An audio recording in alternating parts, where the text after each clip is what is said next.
Guys, welcome to my vlog. Good morning everyone. So, papakita ko sa inyo ang aking daily routine. Yun guys, at nakasalang na tayo ng labahin. So, naglaba ako ng aking damit. Isasampay ko na yung damit na anak ni Ama. Nilaban niya kagabi, sasampay ko. Ganito lang guys ang aking trabaho sa umaga. Kapag mayroong labahin, ilalabas ko lang.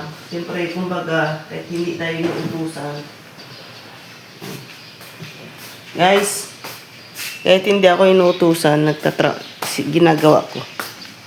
Para may pakinabang naman sila sa akin. Kasi nga, wala naman silang pakinabang sa akin, guys.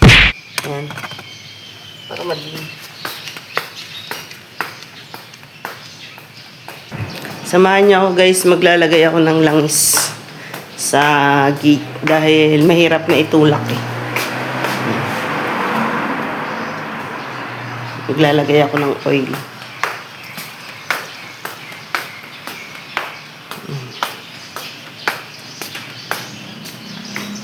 Ito lang yung trabaho ko. Parang ano lang, normal lang, parang nasa bahay lang.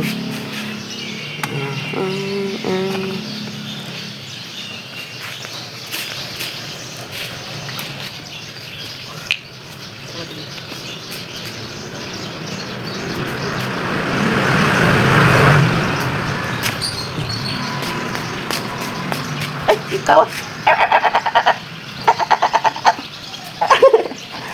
Alay, pa.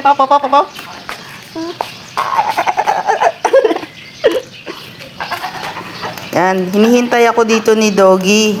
Kasi gusto niya magpalambing, kinakamot-kamot ko yung kanyang tiyan. Gusto niya muna magpakamot. Yan, bago yan aalis. Tuwing makita niya ako, talagang ganyan yan si Doggy. Bye-bye. Naglalambing. Napakalambing yung aso na yan talaga. Grabe. Yun na, saka yan aalis. Nakita niyo guys, may aso nga ba? Nagpapalambing. Nakita niyo. Pero matagat ako. Guys, nakita nyo. May aso na nagpapalambing sa akin.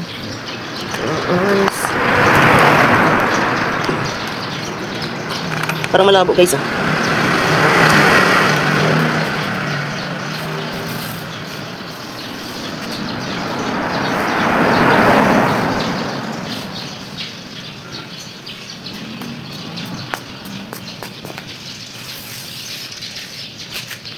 Guys yun, ay! Okay, so lagyan na natin. Testing natin.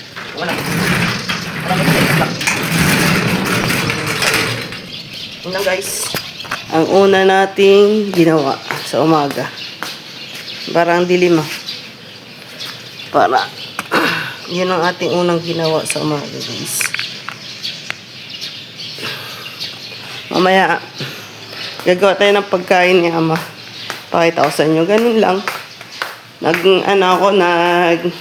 Luto na ako ng aking almusal, kamote at egg. Tapos,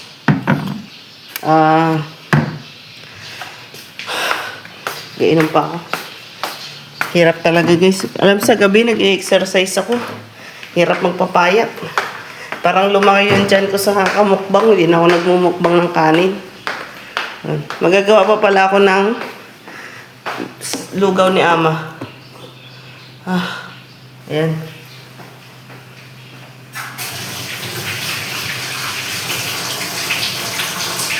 Sabon muna tayo ng kamay.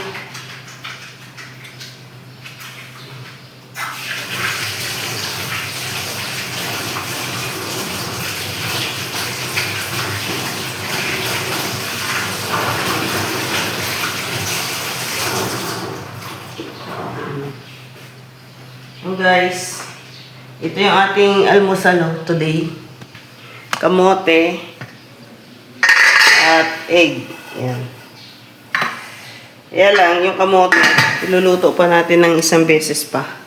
Kasi hindi pa siya masyadong totaling lambot na lambot. Hilaw-hilaw pa. Hilaw-hilaw pa siya guys.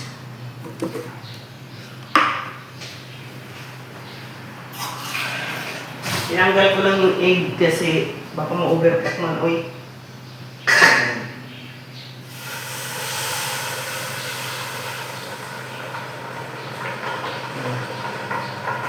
Isang luto pa sa kamote. Yung ating gagawing lugaw ni Ama.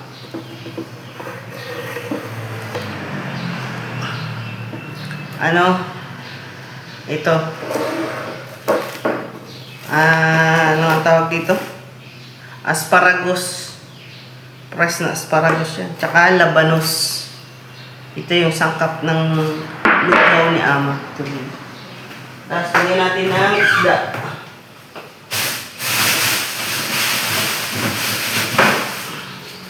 Ilalagay natin yung isda ay salmon. Tapos mayroong halong seaweeds. Tapos may halo pang seaweeds, guys. Ayan. Parang blind, seaweeds tsaka isda. Daming halo yung lugaw.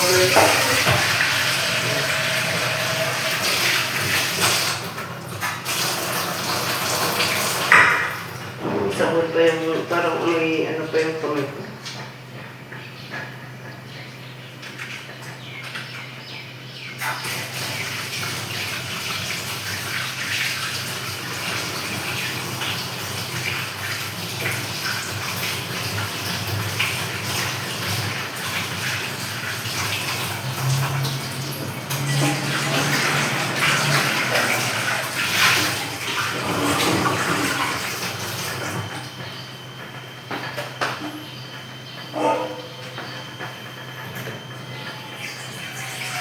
Guys, sana tayo ng lugaw ni Ama. Yung gagawin natin lulutuin ko muna itong mga gulay na ito dito bago ko luluto naman sa lugaw. Isasabaw ko yung sabaw na to sa lugaw mamaya para sa bigas na gagawing lugaw. Para yung bigas ni Ama ibang klase. Yung ganito. Ibang klase, guys. Yung pang diabetic, yung mababa lang yung content ng sugar ng bigas niya.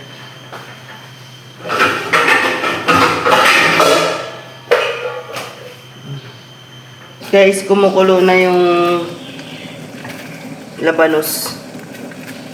Ayan yung sangkap na ihalo natin siya sa lugaw.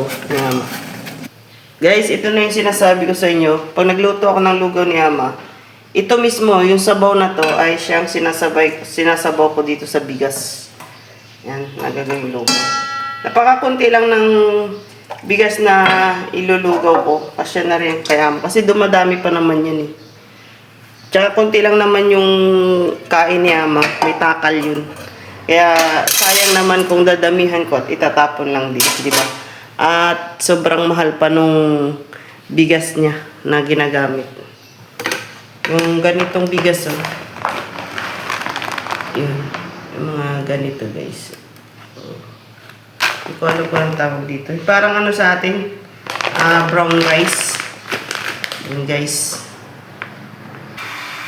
Ayun, guys. Meron tayong almusal for today. Kamote, egg, tsaka fresh milk.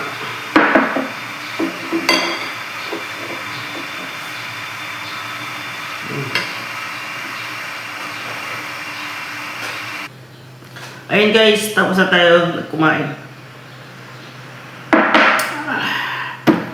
Ngayon, gagawa na naman tayo ng food ni Ama para sa almusal. Papakita ko sa inyo. Tara, let's go.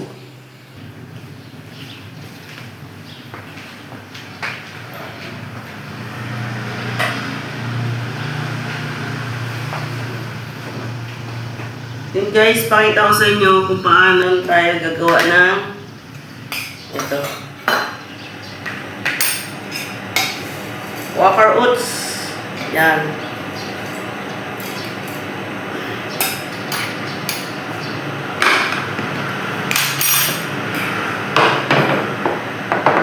Tapos gatas. Paubos na itong isang gatas niya. Simulan na natin. Taktakin.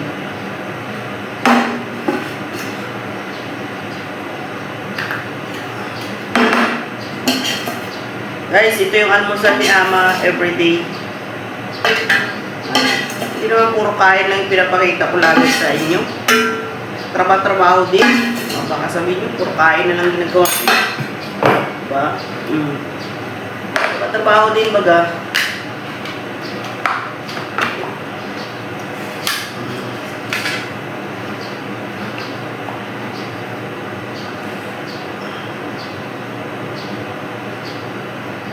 Dalawang scoop ang ano na to.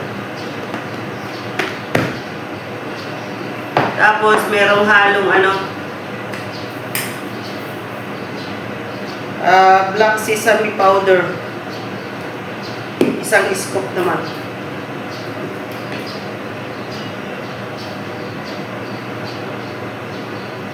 Ito yung almusal ni Ama. Yung niluto kaninang lugaw para sa tanghalian at hapunan yun.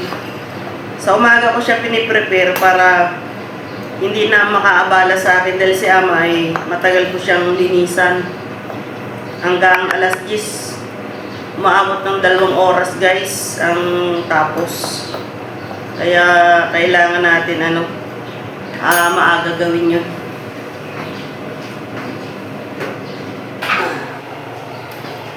Tapos, lagyan na natin ng mainit na tubig.